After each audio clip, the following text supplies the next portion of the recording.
গল্পের নাম নিষিদ্ধ চাহনা। পর্ব ৩-৪। লেখিকা সারা চৌধুরী। ভালোবাসা শুধু ৪ অক্ষরের শব্দ নয়, এতে মিশে থাকে শত শত অনুভূতির জীবনের রাজ্য। সবসময় এই ভালোবাসা নামক অনুভূতি প্রকাশ করা যায় না, বা প্রকাশ করতে গেলেও বিবেক বাধা দেয়। দুই মেরুর দুই জীব কি এক হতে পারবে? ভালোবাসা সৃষ্টি হবে তাদের হৃদয়ে। একজনের মনে যখন ভালোবাসার ফুল ফুটে উঠেছে, প্রিয় মানুষকে নিজের করে নেওয়ার তাড়নায় অপর পাশের মানুষটাও ঠিক তার থেকে দ্বিগুণ ঘৃণা নিয়ে বেঁচে আছে। কিছু মানুষের কাছে ভালোবাসা নিতান্তই তুচ্ছ, আবার কিছু মানুষের কাছে ভালোবাসা মানে নতুনভাবে বেঁচে থাকার অনুপ্রেরণা। ভালোবাসা আসক্তি থেকে কারো কারো কাছে ভয়ঙ্কর রূপ নেই, কেউ বা আবার ভালোবাসার অভিনয় করে নিজের পুরনো শত্রুতার কারণে রিভেঞ্জ নেয়। এসব বিদেশি কালচারে সাধারণ বিষয়, তবে বাঙালিদের কাছে ভয়ানক ব্যাপার। এত এত কথার মাঝে আরও একটা অনুভূতি আছে, সেটা এক প্রকার একতরফা ভালোবাসা বা অনসাইড লাভ।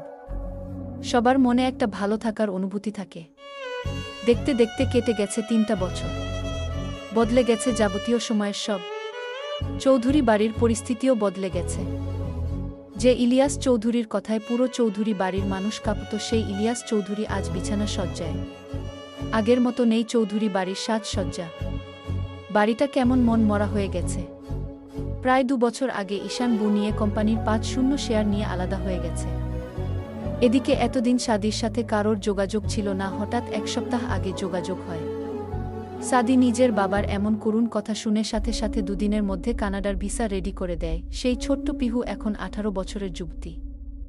অষ্টাদশী হৃদয়ে প্রথম প্রেমের ছোঁয়া লেগেছে কেবল। ২ বছর আগে যখন ঈশান বাড়ি থেকে চলে যাচ্ছিল, তখন ইলিয়াস চৌধুরী স্ট্রোক করেন, কিন্তু ঈশান একবার পিছু ফিরে তাকায়নি। নিষ্ঠুরের মতো বাড়ি থেকে চলে গিয়েছিল, পিছনে রেখে গিয়েছিল অসুস্থ বাবা, অসহায় মা আর ছোট পিহুকে। ইলিয়াস চৌধুরীর সেদিন থেকে দুর্দিন শুরু হয়। কোম্পানি লসে ডুবতে থাকে। সে সাদিকে কোনো শেয়ার দেয়নি কোম্পানির, যদিও চৌধুরী গ্রুপ অফ ইন্ডাস্ট্রিজ এর একটি শাখা কানাডাতেও আছে। ভাগ্যক্রমে সেই ছেলে আজ ইলিয়াস চৌধুরী সুস্থ করার জন্য হাত বাড়িয়েছে। ভালোবাসা হুট করে বসন্ত বাতাসের মতো আসে, যা হৃদয়ে দোলা লেগে যায়। কলেজ ক্যাম্পাসের সরু রাস্তা দিয়ে হেঁটে চলেছে পিহু আর জেরিন। জেরিন পিহুর বেস্ট ফ্রেন্ড, কলেজ থেকে পরিচয় তাদের। পিহুর মন খারাপ দেখে জেরিন বলে উঠে, কিরে পিহু রানীর আজ মন খারাপ কেন, কি হয়েছে? বাবাই খুব অসুস্থ, কানাডা নিয়ে যাবে পরশু। ভালো তো, তাতে তোর মন খারাপ কিসে? আমি যেতে চাই না। কেন? সেখানে তো। আর বলল না। পিহুর গলায় কতগা আটকে গেল। ৩ বছর আগের সেই রাতের কথা মনে পড়ল, মুহূর্তে চোখে পানি এসে ভিড়ল। কিরে কাঁদিস কেন দোস্ত? তোর চোখে পানি মানাই না। আমার নাম মামনি বলেছে আজ টিসি নিয়ে যেতে, প্রিন্সিপালকে ফোনে বলে দিয়েছে। মানে টিসি কি করবি? বাবাই সুস্থ হতে নাকি ৪-৫ মাস সময় লাগবে, বাড়িতে একা তো আর থাকতে পারবো না, তাই নিয়ে যাবে। ওর ওই দেশের কলেজে ভর্তি করাবে। ওখানে না তোর ভাই আছে শুনছিলাম। হুম, পিহু ছোট করে উত্তর দেই। আরে দোস্ত, কয়েক মাসের ব্যাপার, চিন্তা নিস না, মন খারাপ করে লাভ নেই। তুই বল, টিপস কখন দিবি? কিসের টিপস? এই যে তুই কানাডা গিয়ে ঘুরবি, ওইখানে নতুন কলেজ ফ্রেন্ডস সব পাবি তার। ও দোস্ত, মন খারাপ করিস না প্লিজ। জেরিন মন মরা হয়ে বলে তার ও খারাপ লাগছে, পিহু চলে গেলে সে একা হয়ে যাবে। তবে সে জানে পিহুর বাবাই সুস্থ হওয়া জরুরি। পিহুর বাবাই এর জন্য পিহু খুব কাঁদে, তাই জেরিন নিজেকে শান্ত রেখে বলে উঠে, পিহু রানী এত মন খারাপ করিস না তো। পিহু এবার হুট করে জেরিনকে জড়িয়ে ধরে কলেজ ক্যাম্পাসের গাছের ছায়ে দাঁড়িয়ে। পিহু একটু বেশি আবেগী, তবে কষ্ট লুকাতে উস্তাদ। জেরিন কিছুটা পিছিয়ে যায়, পিহুকে জড়িয়ে রাখে, পিহুর মাথায় হাত রাখে। পিহুর পরনে কালো বোরকা আর হিজাব।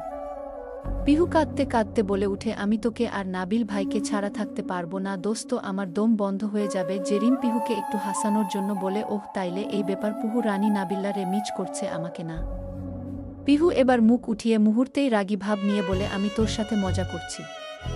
জেরিন চোখ ছোট ছোট করে বলে, পিহু তুই রাগলেও কিউট লাগে, ওই জন্য ক্রাশ বয় নাবিল্লা তোর প্রেমে হাবুডুবু খাই। পিহু এবার রেগে নিজের হাতে থাকা ছোট ব্যাগটা জেরিন এর দিকে ছুঁড়ে দিয়ে হাঁটা শুরু করে। জেরিন জোরে জোরে হাসতে শুরু করে। সে জানে পিহুকে আর একটু ইমোশনাল রাখলে মেয়েটা সেন্স হারাবে। একটা বাজে অভ্যাস পিহুর। তাই তো জেরিন টপিক চেঞ্জ করে পিহুকে একটু রাগিয়ে দিল। সে জানে পিহুর রাগ তার উপর 5 মিনিটের বেশি কাজ করবে না, তাই সে পিহুকে প্রিন্সিপাল রুমের দিকে যেতে দেখে সেও পিহুকে ডাকতে ডাকতে তার পিছু নিল। আতিয়া বেগম জরুরি সব জিনিস এক এক করে গুছাচ্ছেন। ইলিয়াস চৌধুরীর এতদিন চিকিৎসার অভাবে কথা বলা অফ হয়ে গেছে, শুধু তাকিয়ে থাকে। এটুকুই ডাক্তার বলেছে বিদেশ নিয়ে যেতে, ভালো কোনো ডাক্তার দেখাতে। আতিয়া বেগম নিজেদের জন্য 2টো লাগেজ গুছিয়ে জরুরি ডাক্তারি রিপোর্ট সব ফাইলে পুরে রাখলেন। তারপর ইলিয়াস চৌধুরীর মাথার কাছে টুল নিয়ে বসলেন। ইলিয়াস চৌধুরী সাদের সিলিং এর দিকে তাকিয়ে আছে, এক দৃষ্টিতে চোখে মায়া। আতিয়া বেগম তার হাত ইলিয়াস চৌধুরীর হাতের উপর রাখলেন, তারপর ডাকলেন, শুনছো? ইলিয়াস চৌধুরী চোখ টেরা করে তাকালেন। আতিয়া বেগম মাথা কাত করে দিলরন। তারপর আতিহা বেগম ইলিয়াস চৌধুরী হাত ধরে উঁচু করে একটা চুমু খেলেন, তারপর বলে উঠলেন, আমরা মেয়েটাকে আবারও বিপদের কাছে নিয়ে যাচ্ছি না, জানি এবার কপালে কি আছে। মেয়েটা মোটেই যেতে রাজি না। সেদিন পর থেকে সেই ঘটনা মনে করে মেয়েটা খুব কাঁদে। আমাদের ছেলেটা ভুল করেছিল। এখনো কি আগের মতো রাগটা গম্ভীর? একালসারে আছে নাকি বদলে গেছে? ওখানে যাওয়ার মেয়েটার সাথে খারাপ আচরণ করবে না তো? আবার কি ভেবে হেসে বললেন, যদি খারাপ আচরণ করত তাহলে নিজে থেকে পাসপোর্ট ভিসা ঠিক করে দিত না। ইলিয়াস চৌধুরীর চোখের কার্নিস বেয়ে পানি গড়িয়ে পড়ল। আতিয়া বেগম সুনিপুণভাবে চোখের পানি মুছে দিলেন। ঠিক তখনই কলিং বেল বেজে উঠে আতিয়া বেগম ইলিয়াস চৌধুরীর পাশ থেকে উঠে শাড়ির আঁচল মাথায় টেনে দরজা খুলে দিল। দরজা খুলতে অবাক চোখে সামনে তাকালো। শরতের সকাল, চারিদিকে শান্তিপূর্ণ হাওয়া। কতই বা বেজেছে সকাল 10টা কি 11টা, শীত এখনো পুরোপুরি যায়নি। কলেজের জলপাই গাছের নিচে দাঁড়িয়ে আছে জেরিন আর পিহু। কিছুক্ষণ পর এক প্রকার ছুটে জলপাই গাছের নিচে এসে দাঁড়ালো নাবিল। নাবিলকে দেখেই পিহুর চোখ দিয়ে পানি গড়িয়ে পড়ল। কাল রাতে কলেজ সব কথা হয়েছে, আজ সন্ধ্যা 7টায় পিহুদের ফ্লাইট, তাই নাবিলের সাথে দেখা করতে এসেছে। নাবিলে পিহু অসম্ভব ভালোবাসে, তবে সেও চায় পিহুর বাবা ঠিক হোক, সেহেতু পিহুকে শক্ত রাখতে নাবিল পিহুর মাথায় হাত দিয়ে বলে ওঠে, পিহু চিন্তা করিও না, কয়েক মাস মাত্র, ওখানে গেলেও তোমার সাথে প্রতিদিন ভিডিও কলে কথা হবে। মন খারাপ করো না। ফ্লাইট কইটাই? পিহু চুপচাপ দাঁড়িয়ে রইল, কোনো কথা বলল না। রীতিমতো ফুফিয়ে উঠছে মেয়েটা। নাবিল জেরিন এর দিকে তাকাতেই জেরিন বলে উঠে, আজ সন্ধ্যায়। নাবিলা দীর্ঘশ্বাস ফেলে, তারও যে খুব কষ্ট হচ্ছে, তবে পিহুর সামনে প্রকাশ করলে এক্ষুনি কেঁদে কুটে ভাসাবে মেয়েটা। বয়সের তুলনায় একটু বেশি আবেগী, আর এটাতে আসক্ত হয়ে পড়ে নাবিল। নাবিল স্মিত হেসে 2 হাতের তালু দিয়ে পিহুর মুখ আজলায় তুলে চোখের পানি মুছে দেয়।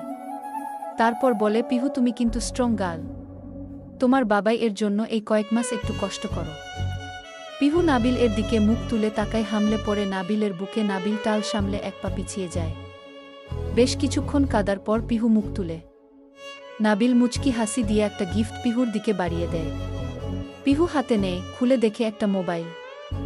পিহু নাবিল এর দিকে তাকালেই বলে, এই মোবাইলটা আমি তোমার বার্থডেতে দিব মনে করছিলাম, কিন্তু তুমি তো তখন কানাডাতে থাকবা, তাই আগেই দিয়ে দিয়েছি।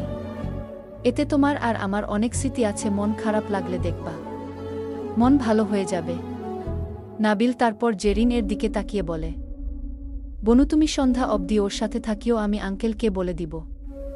নাবিল জেরিন এর মামাতো ভাই, তাই বনু বলেই ডাকে জেরিনকে। জেরিন মাথা নাড়ায় হ্যাঁ সূচক। নাবিল একটা রিকশা ডেকে ভাড়া দিয়ে দুজনকে পাঠিয়ে দেয় বাড়িতে। তারপর নিজেও চলে আসে ক্যাম্পাসে। নাবিল আর জেরিনকে ছেড়ে এত দূরে থাকতে হবে ভেবে পিহুর মাথা যন্ত্রণা শুরু হয়। শারীরিক আর মানসিক অসুখ নিয়ে জেরিন এর হাত ধরে বাড়িতে ঢুকে অরু। সদর দরজা ঠেলতেই খটখট আওয়াজে খুলে যায়। ভেতরে ঢুকতেই মনটা আরও খারাপ হয়ে যায়। আতিয়া বেগম রান্নাঘরে, ল্যাগেজগুলো সব ডাইনিং এ রাখা। জেরিন একটা একটা করে গুনে দেখে 4টা ল্যাগেজ। ঠিক তখনই আতিয়া বেগম এসে বলে, দুপুর 3টায় এয়ারপোর্টে যেতে হবে। এতে পিহুর মন আরও খারাপ হয়ে যায়। আইয়া বেগমের কথার পিঠে কিছু বলে না। নাবিল আর জেরিনের কথা মনে পড়ে। জেরিন পাশে থাকলেও নাবিল নেই। পিহুর মনে পড়ে নাবিলের সাথে তার প্রথম সাক্ষাতের কথা। এই তো কয়েক মাস আগের কথা। জেরিনের হাত ধরে হাঁটছে পিহু প্রতিদিনের মতোই। ইলিয়াস চৌধুরীর অসুস্থতার জন্য ভালো কলেজ, কোনো দূরের কলেজে চান্স নেয়নি পিহু। এই কলেজটা বাড়ি থেকে 20 মিনিট দূরে হওয়ায় সুবিধা হয়েছে তার। কলেজে পিহুকে তেমন কেউ চিনে না, কারণ পিহু বোরকা হিজাব পরে আসে। কিন্তু সেদিন পিহুদের ক্লাস ছিল না, তাই মাস্ক খুলে পানি খাচ্ছিল আর হাঁটছিল। কলেজের দোতলার করিডোর পার হতে রুম থেকে বের হচ্ছিল নাবিল ভাই, আর ঠিক তখনই পিহুর না দেখার কারণে ধাক্কা লেগে হুবড়ি খেয়ে পড়তে যায়। তখন নাবিল তাকে আঁকড়ে ধরে। জেরিন আঁতকে উঠে, এটা তার মামাতো ভাই আর কলেজের সিনিয়র। নাবিল পিহুকে ছেড়ে দাঁড় করিয়ে দিয়ে জেরিনের দিকে তাকায়, তারপর পিহুর দিকে, আর একবার তালাতেই থমকে যায় তার চোখ। মায়াবী ফর্সা মুখ, টানা টানা চোখ, গোলাপি ঠোঁট জোড়া। নাবিল এই প্রথম কোনো মেয়েকে দেখে নার্ভাস হয়ে গেল। পিহু এখনও তাকায়নি, কিন্তু নাবিল তখন বলে উঠে, এবার থেকে চোখ খুলে হাঁটবা। বলে চলে যায়। চলে যাওয়ার সময় একবার পিছে ফিরে চোখাচোখি হয়ে যায় পিহু আর নাবিলের। পিহুর হৃদয়েও ফুটে উঠে নাবিল নামক ফুল। কবির ভাষায় লাভ এট ফার্স্ট সাইট। এরপর থেকে পিহুর চোখে ভাসতে থাকে নাবিলের টোল পড়া স্নিগ্ধ হাসি, সে হাসিতেই মাতাল পিহু। ব্যাস ভালো লাগা শুরু। পিহু জেরিন এর কাছে শুনেছিল পুরো কলেজের ক্রাশ বয় সে। এদিকে নাবিল বাড়ি গিয়ে জেরিনকে পাগল করতে থাকে পিহুর নাম্বারের জন্য। জেরিন অবাক হয়, যে ছেলে মেয়েদের থেকে 10 হাত দূরে থাকে সে পিহুর মাঝে কি খুঁজে পেল, যে প্রথম দেখাতেই নিজের স্বভাব বদলে ফেলে নাম্বার চাইল। জেরিন নাম্বার দিলেও নাবিলের বিবেক বাধা দিয়েছিল পিহুকে কল দিতে। দুই দিক থেকে দুটো মানুষ দুজনকে লুকিয়ে দেখা শুরু করে। উদাসীন দুপুরে কিংবা রৌদ্রোজ্জ্বল সকালে পিহুর চোখ খুঁজত নাবিলকে, আর নাবিল খুঁজত পিহুকে। এক পলক দেখলেই দুজনের হৃদয় শান্ত হতো। এভাবে চলতে থাকে। পিহু বুঝে না নাবিলের মধ্যে কি দেখেছে, নাবিল তার বিষয়ে এত কিছু জানে কি করে। এক সময় এই একপক্ষিক ভালোবাসা জেরিন দুই পক্ষিক বানিয়ে দেয়। নিজের ভাই আর বেস্ট ফ্রেন্ডকে একে অপরের হাতে হাত মিলিয়ে দেয়। পিহু বুঝে না একটা মানুষকে এমনভাবে ভালোবাসা অনুভব করা যায়। পিহুর চোখ দিয়ে এক ফোঁটা পানি পড়ল, টপ করে সিঁড়ি বেয়ে উপরে উঠে গেল জেরিনকে নিয়ে। পিহু নিজের ঘরের দরজার সামনে দাঁড়াতেই আবারও বুকের মধ্যে কেমন করে উঠে নাবিল আর জেরিন জন্য। জেরিন ঘরে ঢুকে গিয়ে বিছানায় পা ঝুলিয়ে বসে। পিহু সেদিকে তাকিয়ে বিড়বিড় করে। অপেক্ষা শেষ হয়ে উপেক্ষা হয়, মায়া হয়ে যায় মোহ, প্রতিশ্রুতি যেন কখনো মিথ্যা না হয়। আমি সত্যিই তোমাকে ভালোবাসি, হয়তো তুমি বুঝো গু। পিহু ঘরে ঢুকে নিজের ব্যাগের সব জিনিস চেক করতে থাকে। বোকা পিহু জানে না তার জন্য এক অন্য রকম ভালোবাসা অপেক্ষা করছে। নিজের অন্যায় এর দহনে নিজেই পুড়ছে। পিহুর জন্য তার থেকে কয়েক হাজার কিলোমিটার দূরে থাকা কারোর হৃদয় ছটফটায় অনুশোচনায়। পিহু বুঝলও না কেউ তার জন্য প্রতিটি সেকেন্ড তার জন্য অপেক্ষার প্রহর গুনছে।